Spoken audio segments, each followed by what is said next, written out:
Okay guys, welcome back to Henry Baling Channel. Sekarang ni kita menebing di Rakit Tony. Okay, pada kali ini air tengah surut lagi. So, kita masih menanti apa yang ada di dalam dia guys. Okay, stay tune. Nanti kita akan update apakah yang hasil yang kita dapat pada kali ini. Kita masih menanti joran-joran kita kena tarikkan padu guys. Tapi nampak gayanya masa dah lama berlalu, belum ada lagi tarikan. Ramai juga yang memancing di sini pada kali ini. Dan inilah hasil yang pertama. Wakdur yang kita dapat guys. Wakdur, itulah hasil dia. Kita masih lagi menunggu. Pada sekarang ini cuaca tengah mendung, dah gelap, mungkin akan hujan akan berlaku sebentar lagi.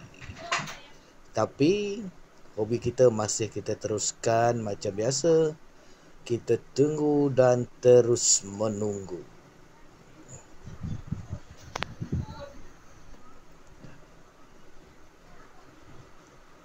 Para pemancing sabar menunggu tarikan ikan-ikan yang ada di dasar sungai guys, ataupun laut. Dan inilah keadaan rakit tempat kita memancing di hujung sana tu. Memang gelap sudah. Kita masih menunggu lagi. Pancing kita belum ada tarikan lagi pada tika dan saat ini. Untuk para pemancing ni kenalah bersabar. Di hujung sana memang dah gelap gelita. Pastinya hujan akan datang sekejap lagi guys. Kalau kita tengok di hujung memang sudah gelap sangat. Tapi para pemancing masih memancing lagi untuk mendapatkan hasil masing-masing. Angin pun tengah kuat buat masa ni. So sekarang ni kita makan dulu. Sementara kita menunggu pancing-pancing kita. Dan pada masa yang sama, hujan telah pun turun. Angin bertiup dengan kuat sekali di rakit ini. Moga-moga angin dan hujan tidaklah berterusan supaya kita boleh memancing. Sekarang ni hujan tengah lebat guys. Tapi kalau tengok di hujung sana, masih ramai lagi yang memancing. Pancing semua dipacak-pacak walaupun hujan. Okay, ini hasil waktu hujan. Anak ikan talang, biarpun tak besar, tetapi inilah hasil kita pada kali ini.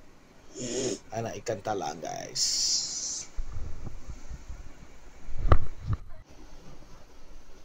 Seperti biasa, kita masih menunggu lagi. Hujan telah pun berhenti pada saat ini. So semua pemancing-pemancing tengok pancing masing-masing untuk pastikan ada hasil.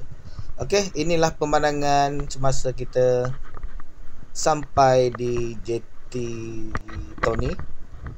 So sekarang ni kita tengah menuju ke tempat kita menunggu bot untuk menghantar kita ke rakit.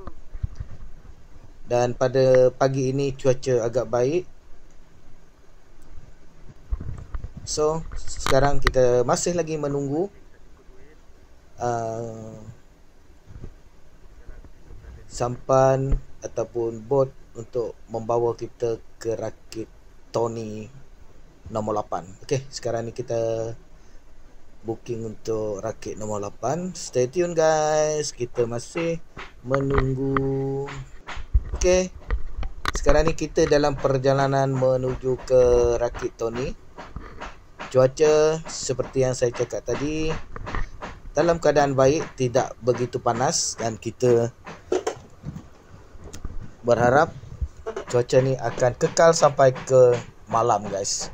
Sebab trip kali ini kita akan cuba merakit sampai malam. Kita nak tengok hasil-hasilnya di sini. So kita baru sampai di rakit Tony. Pada masa ini kita tengah setting dulu kita punya barang. Air pada masa kita sampai masih dalam